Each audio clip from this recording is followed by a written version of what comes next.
Hi, welcome to tips and tricks languages, dialects and accents. ఏదైనా కొత్త language నేర్చుకోవడానికి help అయ్యే కొన్ని విషయాలు.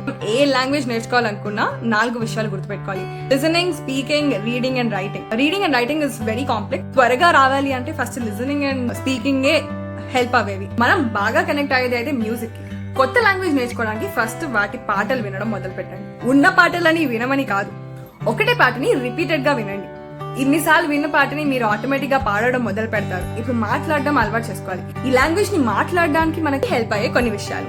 నంబర్ 1, ఆ లాంగ్వేజ్ లో ఉన్న వర్బ్స్ ని తెలుసుకోవడం. ఫర్ ఎగ్జాంపుల్, ఉరకడం, నడవడం, దూకడం, కూర్చోవడం, తినడం, తాగడం, ఆల్ దిస్ ఈ వర్బ్ ని వాళ్ళ లాంగ్వేజ్ లో ఏమంటారు అనేది తెలుసుకోండి. నంబర్ 2, ఇప్పుడు WH questions like what, where, why, whom, who, how ఇలాంటి క్వశ్చన్స్ అన్నిటిని ఆ వాళ్ళ లాంగ్వేజ్ లో ఏమని యూజ్ చేస్తారు అనేది మీరు తెలుసుకోవాలి. నంబర్ 3, రెస్పెక్ట్ ఇవ్వడానికి ఎలాంటి సఫిక్సెస్ యాడ్ చేస్తాము అనేది తెలుసుకోవాలి. ఫర్ ఎగ్జాంపుల్, తెలుగులో రా, రండి, కూర్చోండి అంటే బేసిక్ గా అండి యాడ్ చేస్తున్నాం. అదే తమిళ్లో అయితే వా, వాంగో, ఒకారాంగో లైక్ ఏమంటామంటే ఆంగో అనేది యాడ్ చేస్తున్నాం. Number 4, practicing nouns, improving vocabulary. Nouns use చేయాలి కదా, దాని ప్లేస్ లో ఇంగ్లీష్ వాడండి. కొన్ని రోజు కుర్చీలో కూర్చోండి అనకుండా చైర్ లో కూర్చోండి అని అనొచ్చు.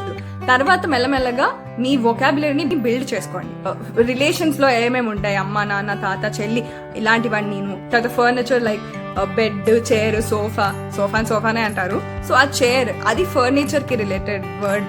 అలా ఇవన్నీ సెక్టర్ బై సెక్టర్ తెలుసుకుంటూ ఉండండి. ఈ వొకాబులరీ అనేది మీరు మాట్లాడే స్టేట్మెంట్స్ లో ఇంక్లూడ్ చేస్తూ వెళ్తే మీకు ఆ లాంగ్వేజ్ మీద గ్రిప్ వస్తుంది.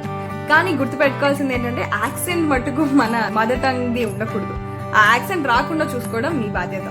అండ్ ఇలాంటి మరెన్నో యాక్టింగ్ రిలేటెడ్ విషయాలు తెలుసుకోవడానికి ఫాలో చేయండి. బాయ్.